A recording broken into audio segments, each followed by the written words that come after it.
Assalamualaikum warahmatullahi wabarakatuh. Perkenalkan, saya Andi Suci Fajrani Basri dengan NIM 43224077 dari kelas 1D Teknologi Kimia Industri. Nah, di sini saya akan menjelaskan tentang momentum dan impuls. Yang pertama, definisi momentum. Momentum dalam fisika adalah besaran faktor yang menunjukkan ukuran kecenderungan benda untuk melanjutkan gerakannya. Nah, momentum juga dapat diartikan sebagai tingkat kesulitan untuk menghentikan gerak suatu benda. Dapat dirumuskan P sama dengan M kali V, dengan P sama dengan momentum dengan satuan Newton sekon, dan M sama dengan massa benda dengan satuan kilogram, dan V sama dengan kecepatan benda dengan satuan meter per sekon. Yang kedua adalah impuls. Impuls adalah perubahan momentum suatu benda yang terjadi saat benda tersebut dikenai gaya dalam selang waktu tertentu. Impuls merupakan besaran vektor yang memiliki arah dan besar yang jelas. Dapat dirumuskan dengan I sama dengan F kali delta T. Dengan I sama dengan impuls dengan satuan Newton sekon, F gaya impulsif dengan satuan Newton, dan delta T sama dengan selang waktu gaya dengan satuan sekon. Selanjutnya, contoh soal momentum dan impuls. Pertama kita bahas contoh soal momentum. Di sini soalnya itu sebuah bola dengan massa 2 kg bergerak dengan kecepatan 5 meter per sekon. Berapakah momentum bola tersebut? Pertama kita harus diketahuinya. Dengan massa bola tersebut 2 kg dengan kecepatan 5 meter per sekon. Dapat diselesaikan dengan menggunakan rumus P sama dengan M kali V. P sama dengan 2 kg dikali 5 meter per sekon sama dengan 10 kg kali meter per sekon. Jadi, momentum bola tersebut adalah 10 kg kali meter per sekon. Yang kedua, contoh soal impuls. Di sini, seorang pekerja sedang memukul paku dengan menggunakan palu dengan gaya sebesar 20 Newton selama 4 sekon. Tentukan impuls yang diberikan palu pada paku. Diketahui F sama dengan 20 Newton, delta T sama dengan 4 sekon, dapat diselesaikan dengan menggunakan rumus I sama dengan F kali delta T. I sama dengan 20 Newton dikali 4 sekon menghasilkan 80 Newton sekon. Jadi, impuls yang diberikan palu pada paku tersebut adalah 80 Newton sekon. Kita bahas resultan momentum. Resultan momentum adalah jumlah total momentum dari beberapa benda dalam sistem. Resultan momentum dapat dihitung dengan menjumlahkan vektor momentum masing-masing benda.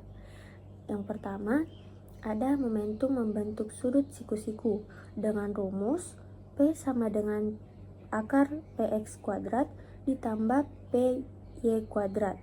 Yang kedua, momentum tidak membentuk sudut siku-siku dengan rumus P sama dengan akar P1 kuadrat ditambah P2 kuadrat tambah 2P1 dikali P2 dikali cos theta.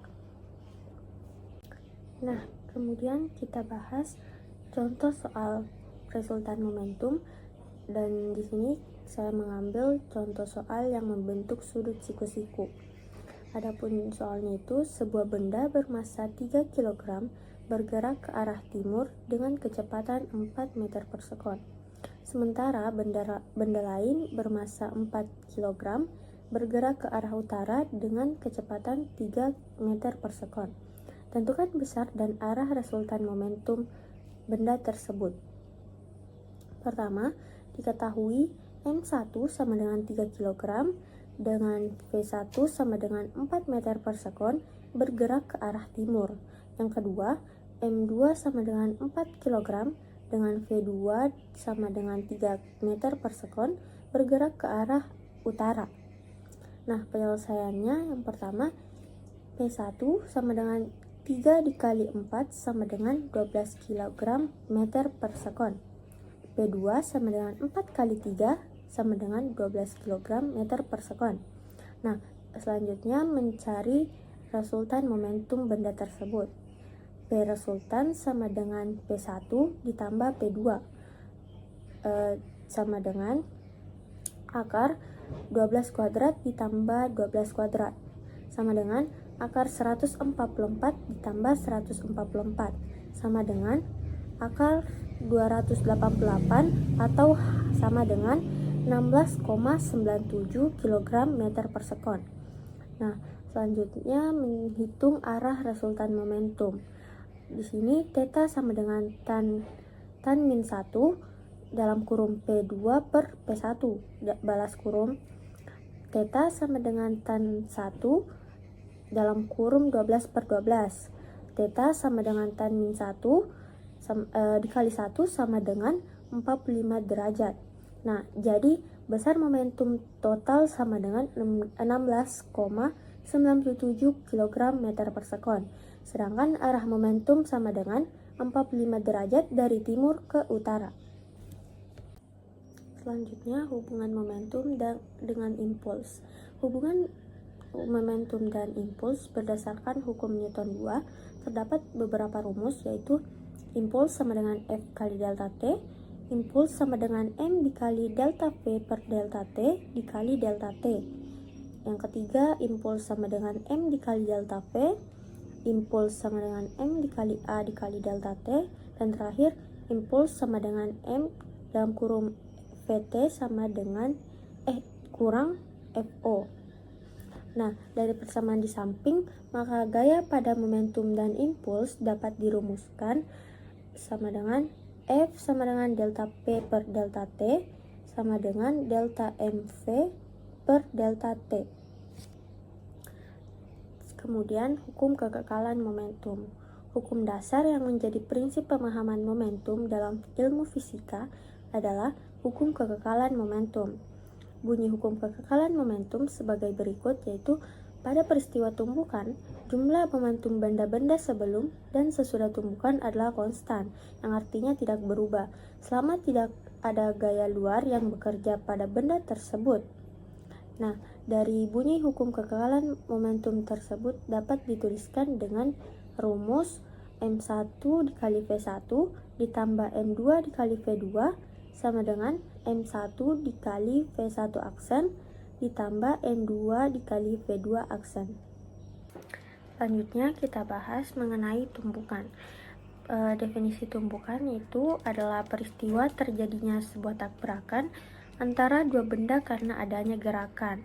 Nah, pada proses tumbukan, kedua benda tersebut sama-sama bergerak, namun bisa juga salah satunya bergerak, salah satunya tetap diam. Biasanya, dua benda yang bertumbukan memiliki koefisien restitusi yang dapat dirumuskan dengan E sama dengan delta V aksen per delta V sama dengan V2 aksen kurang V1 aksen per V2 dikurang V1. Nah, di sini kita akan membahas jenis-jenis tumbukan yang ada 3, yaitu yang pertama tumbukan lenting sempurna dengan rumus M1 dikali V1 ditambah M2 dikali V2 sama dengan M1 dikali V1 aksen ditambah M2 dikali V2 aksen. Juga untuk mencari kecepatan benda setelah tumbukan, itu V2 aksen dikurang V1 aksen sama dengan E dalam kurung V1 kurang V2. Yang kedua, tumbukan lenting sebagian dengan rumus M1 dikali V1 ditambah M2 dikali V2 sama dengan M1 dikali V1 aksen ditambah M2 dikali V2 aksen. Yang terakhir, tumbukan tidak lenting sama sekali dengan rumus M1 dikali V1 ditambah M2 dikali V2 sama dengan dalam kurung M2 ditambah M1 dikali V aksen. Nah, untuk mencari V aksennya itu sama dengan M1 dikali V1 ditambah M2 kali V2 per M1 ditambah M2. Terakhir, kita bahas contoh soal tumbukan. Dengan soal dua benda dengan massa masing-masing M1 sama dengan 4 kg dan M2 sama dengan 6 kg bergerak saling mendekati dengan kecepatan masing-masing V1 sama dengan 3 meter per sekon dan V2 sama dengan min 2 meter per sekon. Kemudian keduanya bertumbukan dan menyatu setelah tumbukan. Tentukan kecepatan akhir dari benda tersebut. Nah, pertama diketahui M1 sama dengan 4 kg, V1 sama dengan 3 meter per sekon, V2 sama dengan min 2 meter per sekon, dan M2 sama dengan 6 kg. Dengan penyelesaian, M1 dikali V1 ditambah M2 dikali V2 sama dengan M1 ditambah M2 dikali V aksen. 4 dikali 3 ditambah 6 dikali min 2 sama dengan 4 ditambah 6 kali V aksen. Dengan hasil 12 ditambah min 12 sama dengan 10 dikali V aksen. V aksennya dipindah ruaskan menjadi V aksen sama dengan 0 per 10 sama dengan 0 atau benda tersebut tetap diam. Jadi kecepatan akhir dari benda tersebut adalah 0. Sekian materi tentang momentum dan impuls yang dapat saya jelaskan. Wassalamualaikum warahmatullahi wabarakatuh.